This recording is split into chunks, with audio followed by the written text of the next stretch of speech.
Today's topic is urea cycle. Ammonia is constantly being liberated in the metabolism of amino acids and other nitrogenous compounds. At the physiological pH, ammonia exists as ammonium ion. How ammonia is formed? The production of ammonia occurs from the amino acids which undergo transamination and deamination, and also from biogenic amines, amino group of purines and pyrimidines, and by the action of intestinal bacteria on urea. How this ammonia is transported and stored? Despite a regular and constant production of ammonia from various tissues, its concentration in the circulation is surprisingly low. This is mostly because the body has an efficient mechanism for ammonia transport and its immediate utilization for urea synthesis. The transport of ammonia between various tissues and the liver mostly occurs in the form of glutamine or alanine and not as free ammonia. Alanine is important for ammonia transport from muscle to liver by glucose-alanine cycle. What is the role of glutamine? Glutamine is a storehouse of ammonia. It is present at the highest concentration, nearly 8 mg per deciliter in adults, in blood among the amino acids. Glutamine serves as a storage and transport form of ammonia. Its synthesis mostly occurs in liver, brain and muscle. Ammonia is removed from the brain predominantly as glutamine. Glutamine is freely diffusible in tissues, hence easily transported. Glutamine synthetase, a mitochondrial enzyme, is responsible for the synthesis of glutamine from glutamate and ammonia. This reaction is unidirectional and requires ATP and magnesium ions. Glutamine can be deaminated by hydrolysis to release ammonia by glutaminase, an enzyme mostly found in kidney and intestinal cells. What are the functions of ammonia? Ammonia is not just a waste product of nitrogen metabolism. It is involved for the synthesis of many compounds in the body.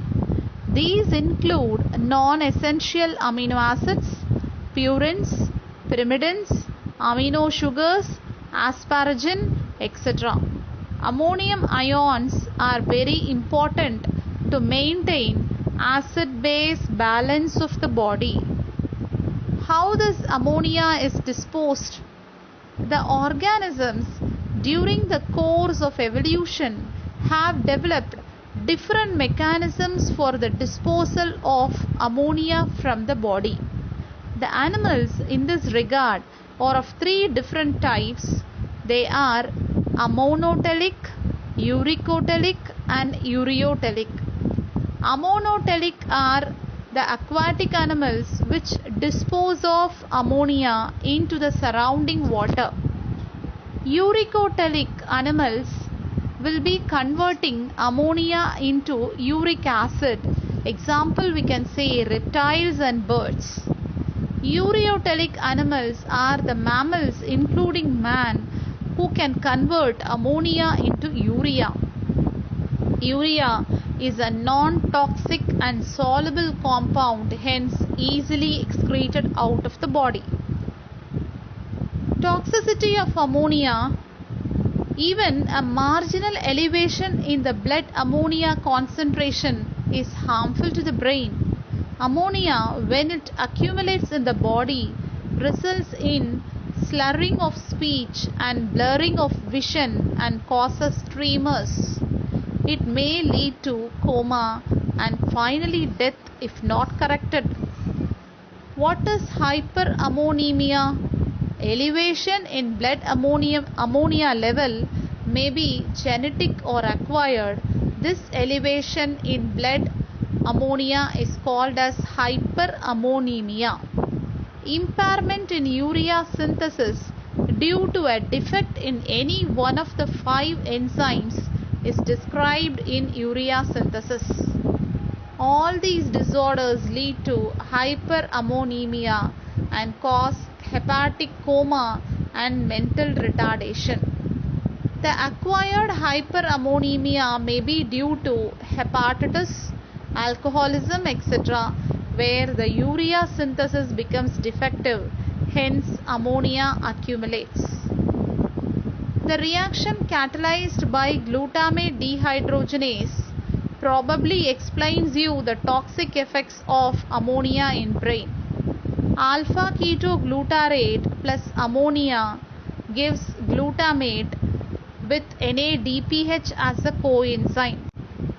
Accumulation of ammonia shifts the equilibrium to the right with more glutamate formation, hence more utilization of alpha ketoglutarate. Alpha ketoglutarate is a key intermediate in TCA cycle and its depleted levels impair TCA cycle. The net result is that production of energy by the brain is reduced. The toxic effects of ammonia on brain are therefore due to impairment in ATP formation. When the plasma level of ammonia is highly elevated, intravenous administration of sodium benzoate and phenyl lactate is done. These compounds can respectively condense with glycine and glutamate to form water-soluble products that can be easily excreted. By this way, ammonia can be trapped and removed from the body. In some instances of toxic hyperammonemia, hemodialysis may become necessary. Let me explain urea cycle in detail. Urea is an end product of protein metabolism. The nitrogen of amino acids converted to ammonia is toxic to the body. It is converted to urea and detoxified. As such, urea accounts for 80 to 90% of the nitrogen containing substances excreted in urine. Urea is synthesized in liver and transported to kidneys for excretion in urine. Urea cycle is the first metabolic cycle that was elucidated by Hans Krebs and Henseleit in 1932. Hence, it is known as Krebs-Henseleit cycle. The individual reactions of urea cycle will be discussed by myself in detail. Urea has 2 amino groups, one derived from ammonia and other from aspartate. Carbon atom is supplied by carbon dioxide. Urea synthesis is a 5-step cyclic process with 5 distinct enzymes. The first 2 enzymes are present in mitochondria, while the rest are localized in cytosol. The first compound which is synthesized in urea cycle is carbamoyl phosphate. Carbamoyl phosphate synthase 1 of mitochondria catalyzes the condensation of ammonium ions with carbon dioxide to form carbamoyl phosphate. This step consumes 2 ATP and is irreversible and rate limiting. CPS1, that is carbamoyl phosphate synthase 1, requires N-acetyl glutamate for its activity. Another enzyme, carbamoyl phosphate synthase 2, involved in pyrimidine synthesis, is present in cytosol. It accepts amino group from glutamine and does not require N-acetyl glutamate for its activity. And the next compound is formed is citrulline. Formation of citrulline.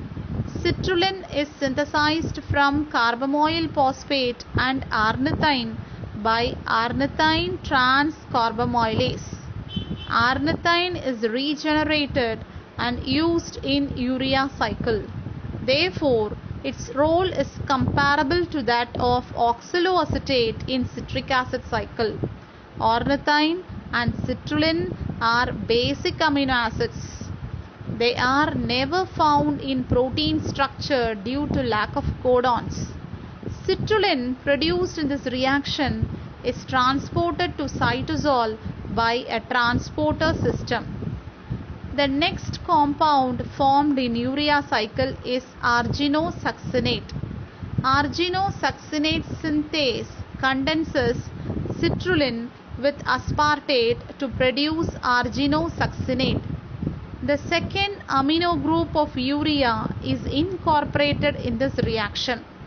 This step requires ATP, which is cleaved to AMP and pyrophosphate, and the pyrophosphate is immediately broken down to inorganic phosphate molecule. The next step in urea cycle is cleavage of arginosuccinate. Arginosuccinase cleaves arginosuccinate to give arginine and fumarate. Arginine is the immediate precursor for urea.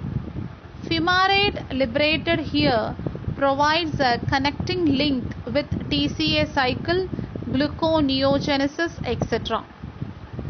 And the last step in urea cycle is formation of urea.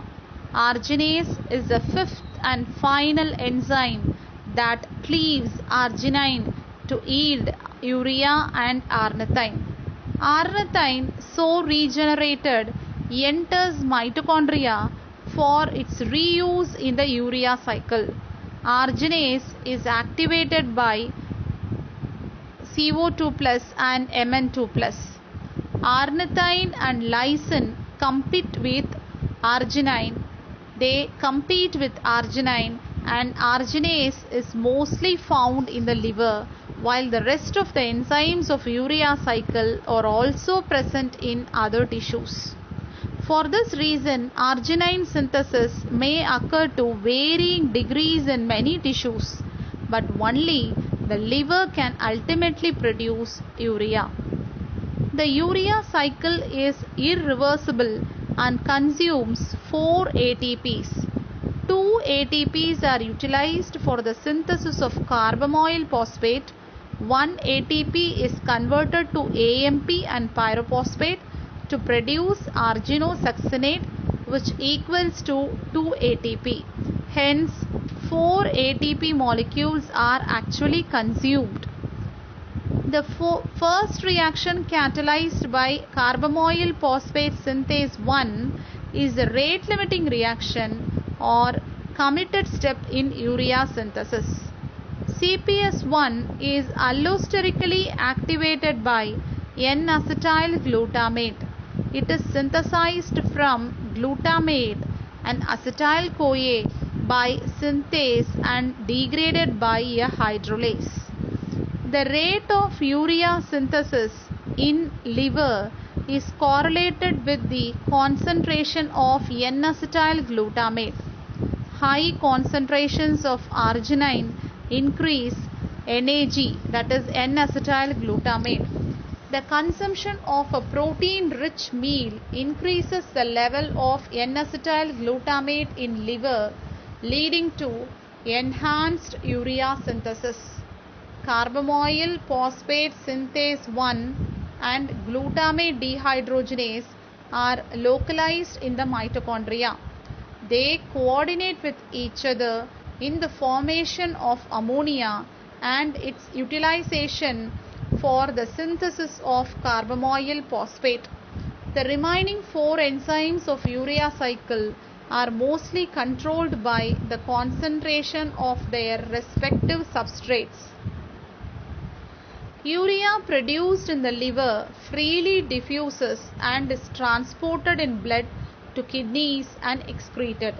A small amount of urea enters the intestine where it is broken down to carbon dioxide and ammonia by the bacterial enzyme urease. This ammonia is either lost in the feces or absorbed into the blood. In renal failure, the blood urea level is elevated, resulting in diffusion of more urea into intestine and its breakdown to ammonia. Hyperammonemia is commonly seen in patients of kidney failure. For these patients, oral administration of antibiotics to kill intestinal bacteria is advised. How urea cycle and TCA cycle are integrated. Urea cycle is linked with TCA cycle in three different ways. This is regarded as bicyclic integration between the two cycles. The production of fumarate in urea cycle is the most important integrating point with TCA cycle. Fumarate is converted to malate and then to oxaloacetate in TCA cycle.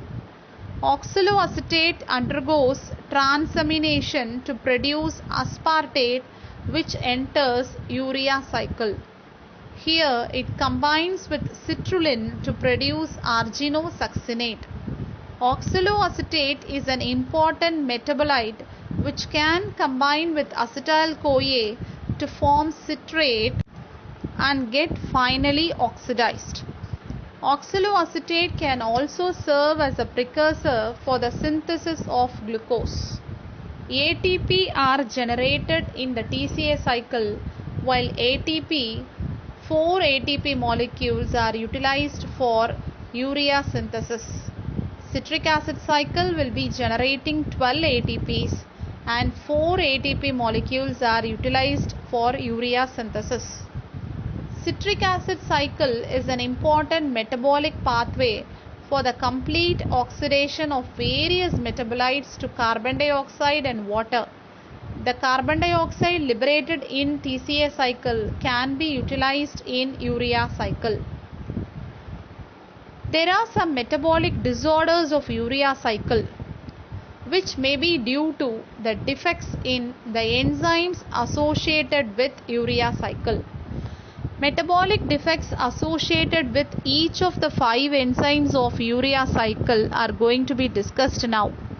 All the disorders invariably lead to a buildup in blood ammonia leading to toxicity. Other metabolites of urea cycle also accumulate, which however depends on the specific enzyme defect. The clinical symptoms associated with defect in urea cycle enzymes include vomiting, lethargy, irritability, ataxia, and mental retardation. In healthy people, the normal blood urea concentration is 10 to 40 mg per deciliter. Higher protein intake marginally increases blood urea level. However, this is well within the normal range. About 15 to 30 gram of urea is excreted in urine per day. Blood urea estimation is widely used as a screening test for the evaluation of kidney function.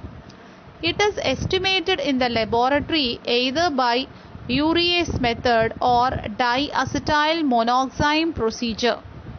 Elevation in blood urea may be broadly classified into 3 categories. It may be pre-renal, renal, and post-renal. Pre-renal. This is associated with increased protein breakdown leading to a negative nitrogen balance as observed after major surgery, prolonged fever, diabetic coma, thyrotoxicosis, etc. In leukemia and bleeding disorders also, blood urea is elevated. Next is renal factor. In renal disorders like acute glomerulonephritis, chronic nephritis, nephrosclerosis, polycystic kidney, blood urea is increased. Under post-renal factors, whenever there is an obstruction in the urinary tract, blood urea is elevated. This is due to increased reabsorption of urea from renal tubules. The term uremia is used to indicate increased blood urea levels due to renal failure. Metabolic defects in urea cycle, in which the enzymes involved in urea cycle may be defective or it may be lacking. Carbamoyl phosphate synthase 1, if it is deficient, it may lead to the disease called hyperammonemia type 1. The deficiency of the enzyme ornithine transcarbamylase may lead to hyperammonemia type 2. The deficiency of the enzyme arginosuccinate synthase leads to citrullinemia. Arginosuccinic acid urea is a metabolic defect caused due to the deficiency of the enzyme arginosuccinase. And hyperargininemia is a metabolic defect caused due to the defect in the urea cycle enzyme arginase.